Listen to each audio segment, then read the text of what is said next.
learn what your boss cares about and maybe what your boss's boss cares about, right? I think at times in my career, I figured opportunity would just come by doing a good job of the things that have been assigned to me.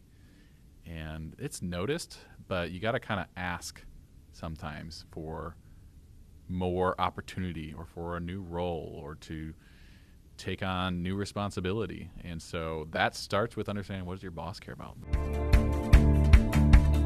Welcome to Beyond the Ledger, real conversations with people driving business forward. I'm Troy Ashby, CPA and host. Each episode, we unpack stories, challenges, and insights from today's top accounting and finance leaders. This podcast is brought to you by my friends over at MarketScale. Welcome to Beyond the Ledger podcast. I'm your host, Troy Ashby. Today's guest is Joe LaPolla, CFO of Driver Pipeline Company, a Texas-based construction firm with more than 1,000 employees and 50-year history. Joe started his career in public accounting before moving into construction finance. Today, he bridges that financial strategy with the field operations by leading accounting, finance, and HR for the company. Outside of work, Joe's married. He has 4 young kids. And oh, by the way, his wife is also a CPA. So, Joe, welcome to the show. Thanks, Troy. It's good to see you. I'm glad we can make this happen. Yeah, excited to do this. Before we get started, just something to kind of break the ice. I always like to ask somebody that is kind of either non-work related or just something that they can't find if they go search you on the interwebs or on LinkedIn. So tell us a little bit about you. Yeah, well, I mean, it's interesting when you talk to people and they ask, what are your hobbies or what do you do in your spare time? And you alluded to it a little bit with a bunch of kids that are not that old. I mean, my oldest is 10, youngest is 5, no twins in there. Life is busy with kid things, right? So, I mean, we're doing sports and activities and birthday parties and also just sometimes being exhausted, right? So, I mean, we get them to bed and I don't have energy to do other things. So, you know, my hobbies and activities outside of work largely currently center around my family and my children. You can't tell that by looking on LinkedIn, and I don't manage active social media really at this point, but family is kind of the driver behind all of it, and it's fun, but it's exhausting. I always compare it to like you're like a ride share, like you're Uber or Lyft for these kids as they're going to all their events. That's all you do. Yeah, I mean, this Saturday we have 4 sporting events that are within 3 hours of each other and are nowhere near each other. Of course, that's part of being down here in DFW. Everything's just spread out. Yeah. Do you have to divide and conquer a lot, you and your wife?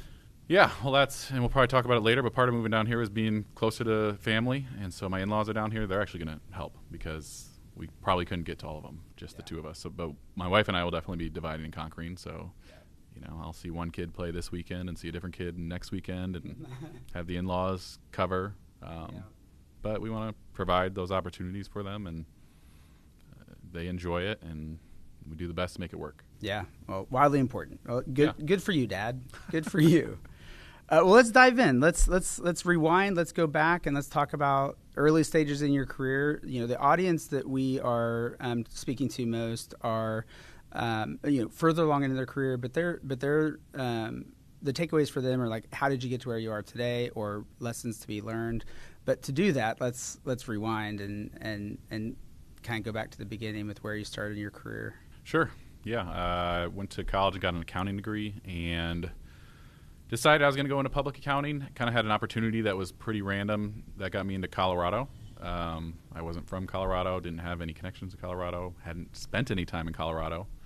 But it was an offer at a time that the economy wasn't the best, and I hadn't interviewed anywhere else. I was from upstate New York. I'd gone to school in Michigan.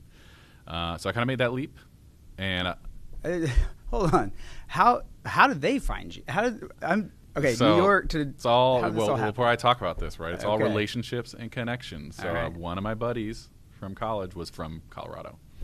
His dad was the owner of an electrical construction company, and they were a client of the CPA firm I ended up interviewing for. Okay. So somehow it came up that, hey, he could put my resume in and maybe help me get an interview, which he did. We did a phone interview, and that went well, and they offered to have me come out and do a second interview, and I still had a semester left.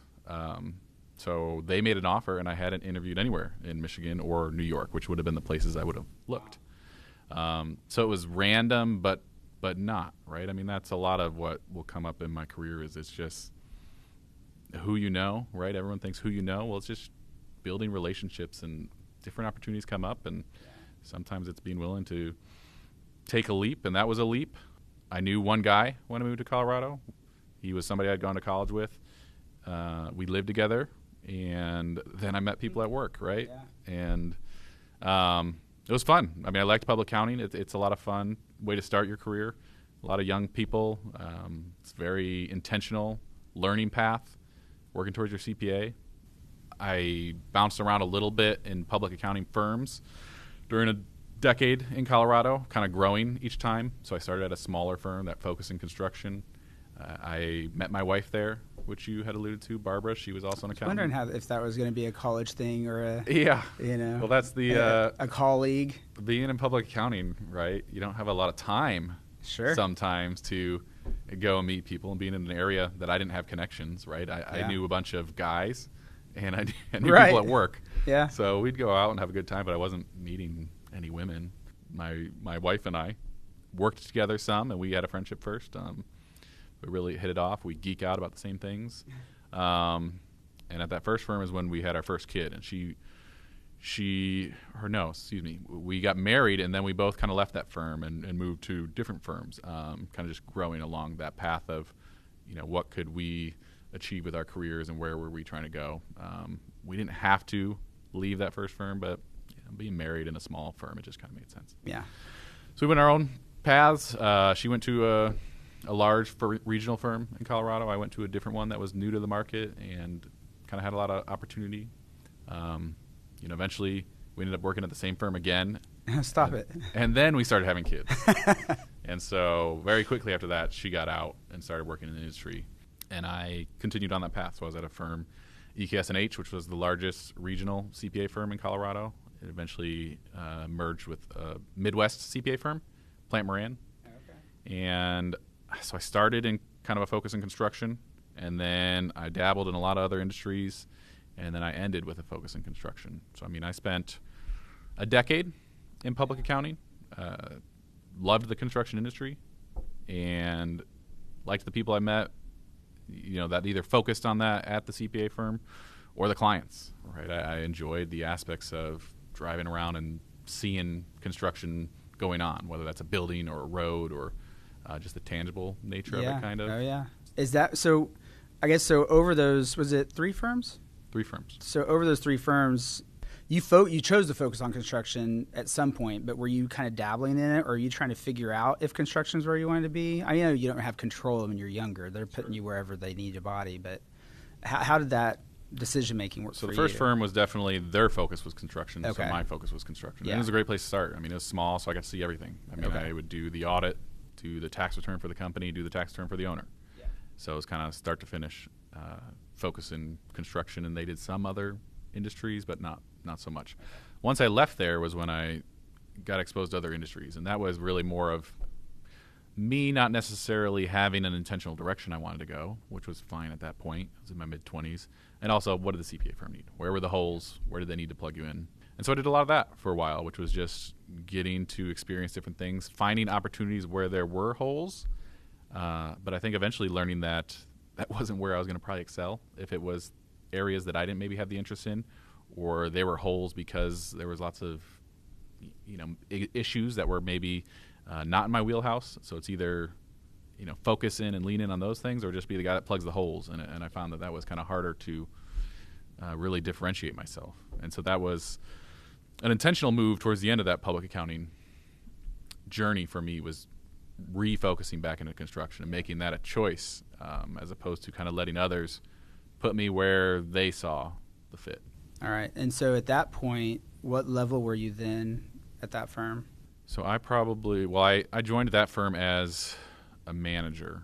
Okay. And so then I started niching more as a manager still. Yeah. And then I became a senior manager before I then eventually left. Got it. But I was there probably 5 years. And during that time, were you thinking, I'm a partner, I'm a CPA firm partner? Because usually if you stay, even if you're changing firms, if you're going up to senior manager, you're thinking partner. Yeah, I mean, public accounting's got a high churn rate, but a lot of that happens before manager. Right. So I had been in it longer, and yeah, I mean, I certainly saw partner as a path. I liked a lot of the partners that I got to spend time with. I liked a lot of what they got to do at that level, which was more of the client-facing, relationship-building side of, the audit, tax, whatever. I mean, they weren't in the weeds doing the details. They were managing the relationship, making sure the clients were taken care of, going and finding new work. Right. Those were things that I was interested in. But we also kept having kids. Fair. So I had all 4 before I left public accounting. All right. That's not to say that you can't have kids and be a partner. It was an option, and it was an option that I still considered all the way up until the point I left, right? But at some point, I was more open to the idea of transitioning out. Yeah. But I was pretty particular on what I would leave for. So let's talk about that a little bit, because I think sometimes people are like running away from where they're at. Mm-hmm. And sounds like, correct me if I'm wrong, it sounds like you probably had some items that you needed to hit. Like, if I'm going to leave, it needs to be these things. Do you remember what those were at that time? Like, what would kind of cause you to be interested in kind of passively considering something new? Yeah, so I have pretty good recollection of what I wanted. So being a senior manager, I wanted an opportunity that would either be directly to controller or directly to even CFO. I mean, construction can come in a lot of shapes and sizes. I knew I wanted construction, and I wanted one of those higher up positions. But so that means you're probably not going to a very large contractor, unless it's maybe a client and they know you well. But I didn't want to go into a really large contractor as an assistant controller or something of that nature, because it felt a little bit of a backward step, and I was still open to the partner path, right? So it was having options open. But so I wanted controller or CFO, and if it was controller, I didn't want to be under a controller that was 5 years older than me, right? So making a leap towards something that maybe had that path to CFO, and I wanted to work somewhere that had a real accounting team. I worked with lots of contractors that had 2 people in accounting, and the controller was posting journal entries and, sometimes checking in on AP invoices or whatever. Those positions matter big to those companies, but I didn't want that kind of a position. I wanted enough of a team that I felt like I was managing and helping with the reporting or closing the books or things of that nature. Because I was at a managing level in public accounting, right? The comp had to make sense. And then other than that, I mean, I think it was maybe location. We were happy with where we were living, and I didn't want to have too long of a commute. So it was kind of controller, CFO, or controller with path to CFO, a legit accounting team, and not too far away. Yeah. I wasn't interested in moving at that time. Right. And you're still in Colorado at this point? Yep. So, but by doing that, you have the ability to stay engaged where you are, and if something comes up or somebody reaches out or you find something, you kind of know you need to go higher up the middle market route. You're not going, and you can't go to necessarily the lower middle market route, because you're going to have the 2 or 3 folks. I was going somewhere. Well, this is gonna be perfect, because we haven't talked about this. But if you want to know how I then left public accoing. Yeah, we've never talked about this, but it was you, not you specifically, but it was a recruiter. Like I said, I was happy with what I was doing. Partner path was good. I was open to a change. I wasn't actively looking for it, right? I had met with a recruiter once who cold called me. I didn't know him. Sure. They put enough in the LinkedIn message to prove that they actually had read my profile, right? They didn't say, hey, we have an oil and gas tax job, even though your profile says everything about construction and audit. Yeah. Yeah. It was a very relatable post to something I'd be interested in. And so I said yes, and that company ended up going through a buyout or an M&A, and then it got delayed, and the post just kind of went away. The position never happened. So I never interviewed for it, but I told them the things that I was interested in. The recruiter, I said, here's the things I will look at, and I won't look at much else. 6 months later, they called, and it was December. I mean, it was literally December 20th. I was getting ready for Merry Christmas, Christmas. and getting ready for audit season. Oh, sure. So they sent me something, and you're in public accounting long enough, you know that leaving in January is setting your buddies up for a tough time. But she presented what it was, and I had this checklist of things that I cared about that I thought were pretty specific, and it checked the boxes, right? So I said, okay, I need to interview for it. Yep. I said that this is what I would leave for. This is that. Right. I didn't know the company. They weren't a client of ours. They weren't a client of the firm at all. I'd never heard of them. We did an interview like January 3rd. So they wanted to interview ASAP, but it was Christmas, right? So there was like, okay, we had to wait for the holidays. Yeah. I did an interview January 3rd. It went well, and as I've learned is sometimes when they like you and you like them, it moves very quickly. It does move very quickly. So I had a second interview very quickly after that. I don't remember when, but they made an offer. It was the right offer, right? It was what I wanted, exactly how I had defined it, right?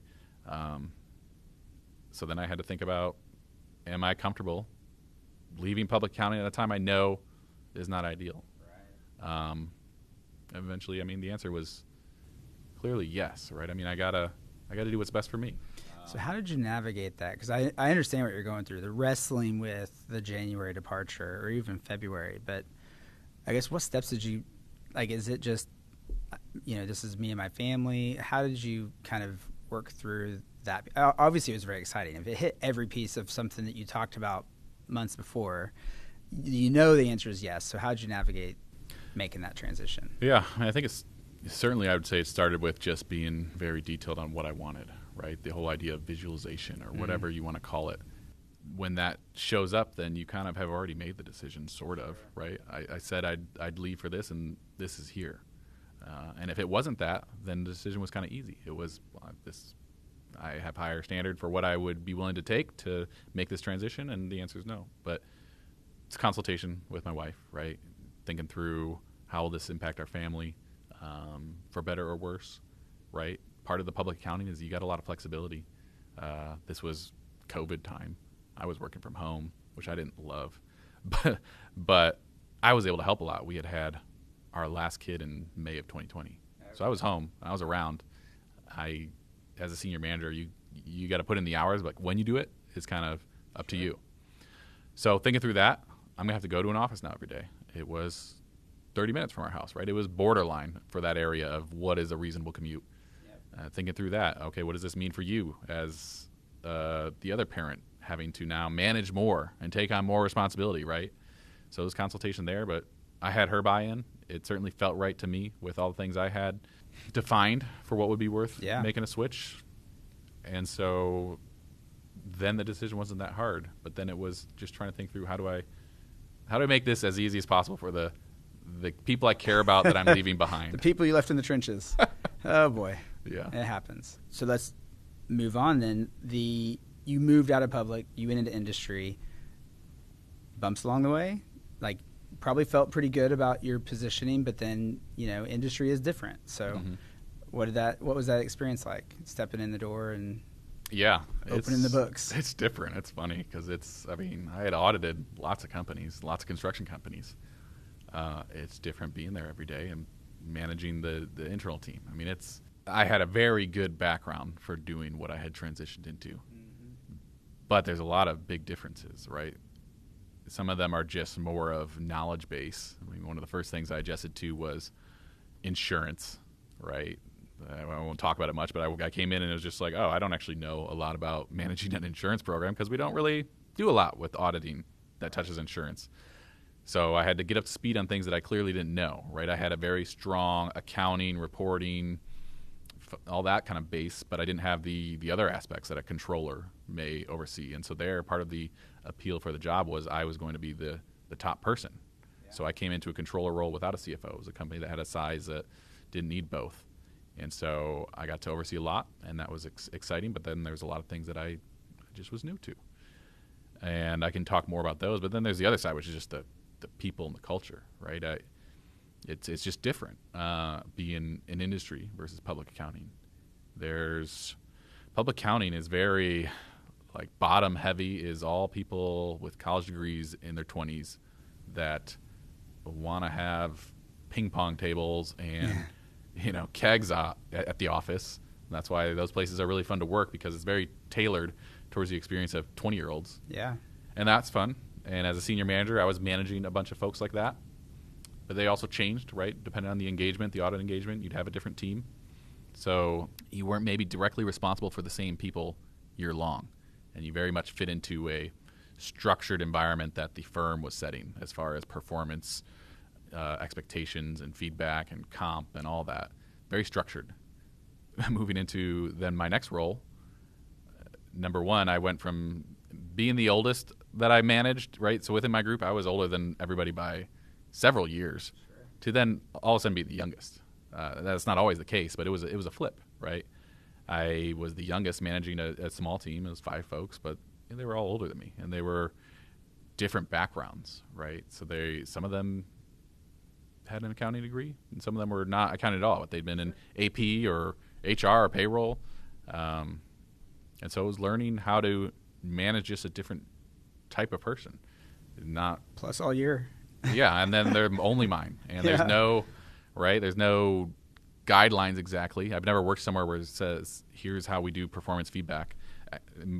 More accurately, I've worked places that have no system for that and do not give any feedback. I hadn't thought about that. Because, in public, I'm assuming they still do this, like you give a review on the engagement, and it's a few things, but I hadn't thought about the performance evaluations at all, or the traditional one-on-ones or any of that stuff. Yeah, I found that really interesting and useful. So I think being in public accounting as long as I was, there were lessons to be learned that I brought over to industry that, again, 3 contractors I've worked for now, none of them were doing these things, and that's not a knock on them. They didn't need it. Yeah. Maybe they just didn't have the people that had the experience doing it, but I brought that with the idea of, okay, well, we can define expectations. Mm-hmm. We can hold each other accountable. We can give people opportunity for growth, and we can give them feedback. That's it. Frankly, they want it. And that's what I learned, right, is it's different. The motivations, the things that people want being in an industry are different than those mid-20 public accounting folks. But everybody's looking for something out of their career. And it's whether it's opportunity to learn new things or opportunities to manage their schedule, or just to feel like someone cares and will help them with things that are challenging and maybe can be better. Yeah. And so I found that having those conversations in scenarios where those maybe didn't exist before were largely well received. People enjoyed having that blend of what I would call the public accounting culture with more small to mid-sized construction culture. Yeah, that makes sense. But it's totally different from operations, right? They didn't, like, the field guys don't do that. And I wasn't trying to make them do that either. All right, we're going to sit down you guys and can do your own thing, and we'll do our own thing that works with our group. And I found that to be very beneficial. Did you ever have, like, making that move over, did you ever have regrets or imposter syndrome? Any of those things that kind of come up, like, oh, my gosh, what did I just do? I would say I did not have regrets. And it's, plenty of people who have left public accounting, most don't have regrets. Yeah. But the people that stay in it don't have regrets either, right? It's just when you're ready to finally make that transition out, you don't look back. Some people do, but it's kind of the reasons you left, like the reasons I left, were just to be able to have a little bit better balance. I was able to, I say that I worked the same amount of hours, but it was spread out throughout the year, as opposed to being heavily in January through April. Other people make that work better. Great, good for them. I'm not knocking at public accounting at all. But no, I did not miss it, and I maintained good relationships with those folks, and really they didn't scorn you forever. You left us in January. They eventually got over it. Go figure. A few years of silence. No. Dinners that you paid for. Yeah, but I didn't regret that change. But I would say there was. I haven't necessarily thought about that, but imposter syndrome, sure. Yeah. There's a lot that then, especially if you're the top guy in the finance or accounting department, whether that's controller or CFO, of people relying on you for things that maybe you don't know the answer to. And I had that certainly early on, but I still have that sometimes now. And it's learning to be okay saying, I don't know the answer, but I got a bunch of good ways to go figure it out, right? And that was something I look back on fondly, I guess, of early on. Was I didn't try to pretend that I was somebody that I wasn't. I leaned into the things that I had a lot of good experience on, and then I worked on the things that I didn't have the experience on. And I, to my bosses, didn't pretend that I had that experience either. I didn't say, I don't know how to do that. Sorry. I said, I've never done that before, but I'm going to go figure it out, and we'll talk about it, right? Yeah. And that was the other piece of that from public accounting was I just felt like I'd met a lot of people who I could go to and ask. So I had clients that were doing now what I did, and I reached out to some of those folks, and I said, hey, I've got this scenario.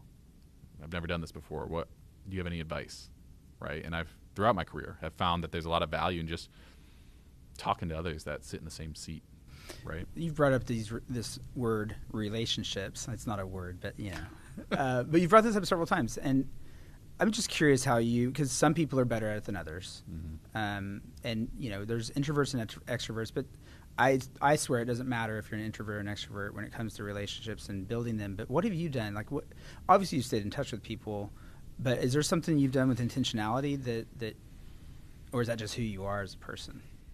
That's a good question. I mean, I think I'm actually more of an introvert, but that doesn't mean that I won't put myself in positions to have to engage with others. Yeah. There's a difference between it being an introvert and being someone who is shy and won't talk, right? Fair. And I think getting outside of your comfort zone in that latter group is important. And I wasn't that way, right? I did have the ability to talk to others and feel mostly comfortable. But being willing to show up would be what I'd say is the biggest thing, right? So it was the networking events or whatever, being willing to continue conversations, have conversations, meet new people.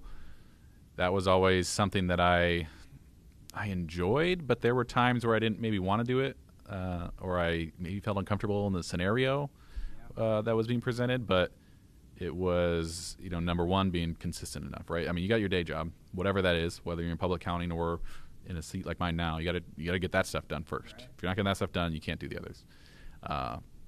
But assuming you're getting those things done, then it's making time to build relationships. And I've very selfishly found lots of benefits to that over my career. And it's what I've talked about already, which is just being able to help me be better at my job. But at times it's been people who helped me introduce me to new things. Sure. I mean, even you and I, right? We met through somebody that I met through an association event who, and we've never worked together, but we've now talked several times. Who knew 3 months later you're going to be sitting here in a podcast? But and I mean this, right? This is not something where I'm like, oh, I would love to be on a podcast. Right. It's like, you know what? It'll be a good experience. Yeah. I like Troy. If he's wanting to do that, I'm willing to help out. But it's good to step outside my comfort zone. And I find that with relationships, kind of what we're talking a little bit about with networking, but also just as a manager or a supervisor, you talk expectations, accountability, all that kind of stuff. If you can define those expectations, then it shouldn't be as hard to hold people accountable to them. But it's challenging myself to sometimes have those conversations that I know I don't want to have, but they often go much better than you maybe fear in your head, whether that's the networking side or just having a tough conversation with someone you manage or someone you don't manage.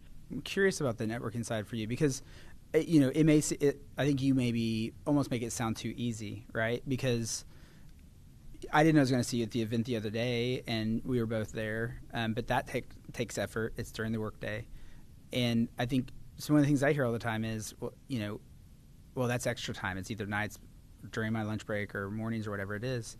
Have you found a way to make sure, or have you decided where you're going to invest that time in your relationships to where it doesn't feel like work? Like you already said, it benefits you, but I think when people start seeing that as an extra piece of work instead of something that is beneficial, is there something that you've done, your list to move from public to industry? Have you done that in whether it be events that you go to or groups that you show up to? I haven't thought through it as intentionally as I did for that transition, but it's a good question. I mean, it's all a balance, right? And it's where are you trying to go, and what energizes you? If the networking stuff really does not energize you, then you're not going to probably get a lot out of it. Show up right. But if you see the value, maybe meeting some new people or putting yourself out of your comfort zone, I think you'll often find that you're glad you did it. But so for me, what do I think about with balancing my time? I don't have hard and fast rules, but there are a few things that I try to think about. One is, what are the hours, right? So I say no to far more things that are after hours now, because I have kids in sports and a wife that wants to see me, right? Yep. So it has to be a good reason to do that or to travel. A lot of my travel is optional. So again, what does this do to my family life? So I'm much more likely to say things in the middle of the day like this, right? I can make up the work side of it, and I'm not taking away time from my family. 2, does this benefit me alone, or does it benefit my employer, the person who's paying my paycheck, right? If it's me alone, that doesn't mean the answer is always no, but I need to be cognizant of how many things I'm saying yes to that are me alone, right? A lot of the things that I think benefit me also benefit my employer, meaning I think that they'll help me be better in my job. The event that I saw you at recently, the association event, those are helpful at me being better at my job. Yeah. Sometimes they're things that also give me CPE, right, which I need to keep my licenses and things like that. So does it benefit me? Does it benefit my career, or excuse me, my employer? And I guess the last thing that's maybe a little different, but being an auditor, we always would think about what could go wrong. I carry that into a lot of what I do from a day-to-day standpoint as a CFO. But I think about that in these things too, right? So what could go wrong if I go do a podcast and I sound awful? Like, Fair. I won't get any opportunities from that podcast. But maybe my buddy gets some good content, or maybe I get better, and if I do it again, I sound better, right? The what could go wrong is pretty low as far as risks, right? What could go wrong at an event, and I go sit and talk to somebody. They may not really want to talk back. Okay. I probably won't ever see them again, right? Just thinking through some of those things as far as like putting myself outside of my comfort zone. That'd be. It's good. Yeah. I think that's good. Even if it's something you haven't thought about, I think you've naturally found your path in the ones that do make sense. And you mentioned your current employer, so let's talk about that, right? Unless I've missed something that we need to backpedal to, talk a little bit about Driver Pipeline. Yeah, so Driver Pipeline's been a really good fit for me. So it's construction, but it's also different, which is fun, right? Being in public accounting for so long, you kind of get used to continually being challenged and having to learn new things. So I don't necessarily love monotony and doing the same processes over and over, day by day. Learning something new has always been something that I've enjoyed. And so learning something new at Driver Pipeline it's a different kind of contractor. It's most of the contractors that I've worked with or audited in the past were long-term contracts. You got your WIP schedule, and it's the types of customers you're working with were builders or developers or things of that nature. At Driver Pipeline, it's energy companies, and it's a lot of short-term work. It's MSAs and service work and leaks and whatever, and it's mostly for a large utility company and other utility companies. So number one, we operate in the oil and gas industry, but we're a construction company. So the accounting side fits right in my wheelhouse, but the customer base is different. That's not a significant impact on my role, but it's been interesting. And then the type of work we do, I always have an interest in it, even though the direct correlation to maybe my job is not always there, but something we may get to at some point is there's still a benefit to me understanding what's going on at the company. If you're trying to have some influence in things that benefit the finance and accounting side of things or risk management, you not understanding what the company does or what those guys in the field are going through at all, it makes it harder to have influence. But Driver Pipeline's been around for 50 years, family-owned company. Started by James Driver. Now it's run by his son, Russell. He's been my boss here now for 4 months. It's been great. I feel like it's a good fit for what I bring to the table. And it's a good fit for it's a company that's got a lot of opportunity, right? I mean, I'm joining a company that's had a lot of success, but opportunity to grow in different directions, a team that's strong. It's been really fun. And you're sitting in the CFO seat, and you've got finance, accounting, and HR. What's that team size? And I guess actually don't even care about the team size. I'm more interested in you've had these teams in several different companies now, and I'm curious what you've seen from either attraction or retention standpoint. And now that you've got even you throw in HR, that's a whole nother animal. What have you seen as far as attracting them, retaining them, all the things like that? Yeah, I mean, it's definitely, at any of the stops, it's different from public accounting, right? And I won't keep going back to public accounting, but people's motivations are different. Finding people, it depends on the role, but I've often found, again, we haven't talked about this, everyone I hired at the first job out of public accounting was through a recruiter. We would post the jobs.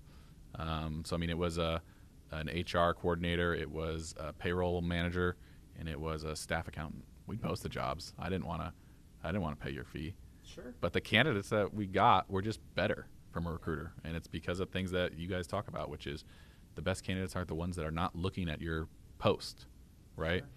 So I found a lot of success with that. I'll still always post things publicly, but I'm not going to shy away from a recruiter. I'd rather pay to get the right person in, right? And so from an attraction standpoint, one, it's getting good candidates, and how do you find them? You got to have somebody that's actively going out there. If you're sitting back, and depending on the role, if you're sitting back and waiting for people to apply on Indeed, oftentimes those are people who are just churning a little bit more. Though we have found candidates at places through that method.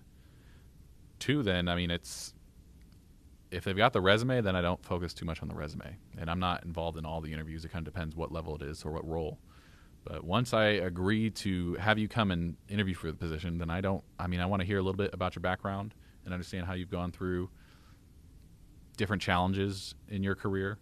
But I want to see if you're a good fit, right? I don't think that accounting is some voodoo that's hard to learn. So if you've got the basics for it and clearly shown that you can do it, then I figure you can do it here too.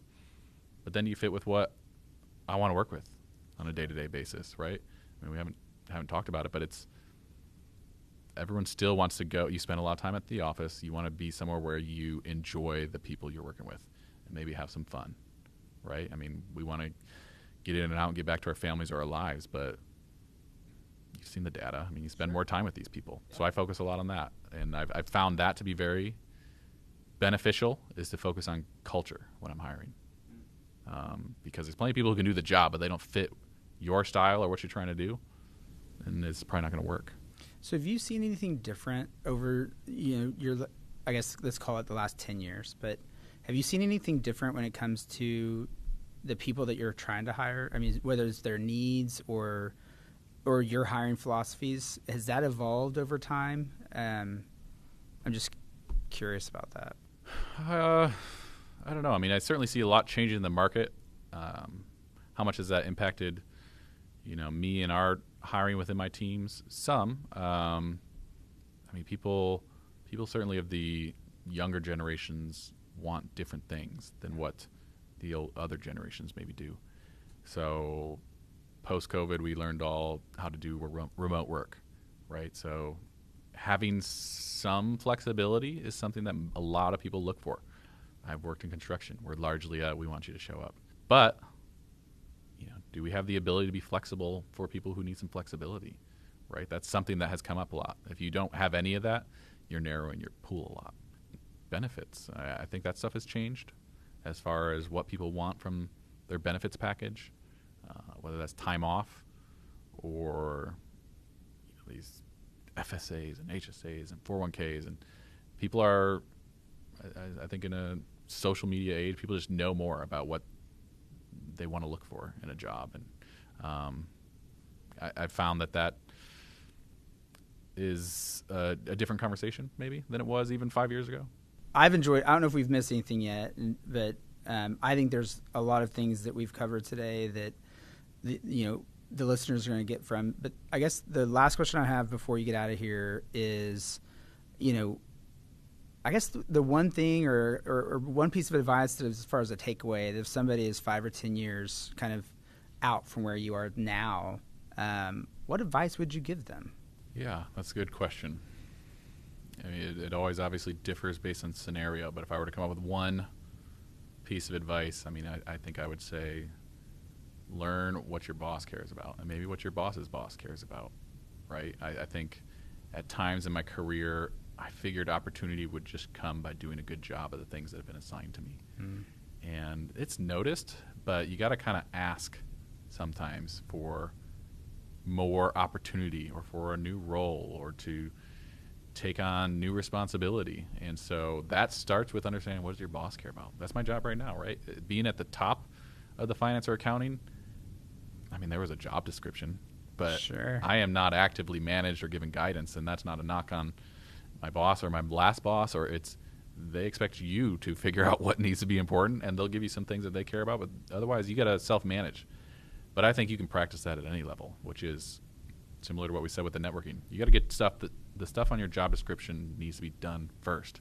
But then that owner's mentality or that boss's mentality, like what can I do to help my boss out? What does that person care about that they're maybe not asking me for? Are there ways I can impact that? Showing initiative is going to take you far, I think, because in my shoes, if someone's bringing some ideas to the table, great. There's probably too much credit given that I'm always thinking about all the different opportunities, right? I'm focused on some, but the best opportunities are going to come if the people reporting to me are thinking of those opportunities themselves and presenting it for discussion. This advice is worth the wait for the entire time. I don't think a lot of people have shared that with me before. It's going to be something that's good to take away. Good. I hope so. I appreciate your time. Yeah. Thanks, Troy. I'm Troy Ashby, and remember, people are more than their titles, and companies are more than their balance sheets. Follow Beyond the Ledger so you never miss an episode.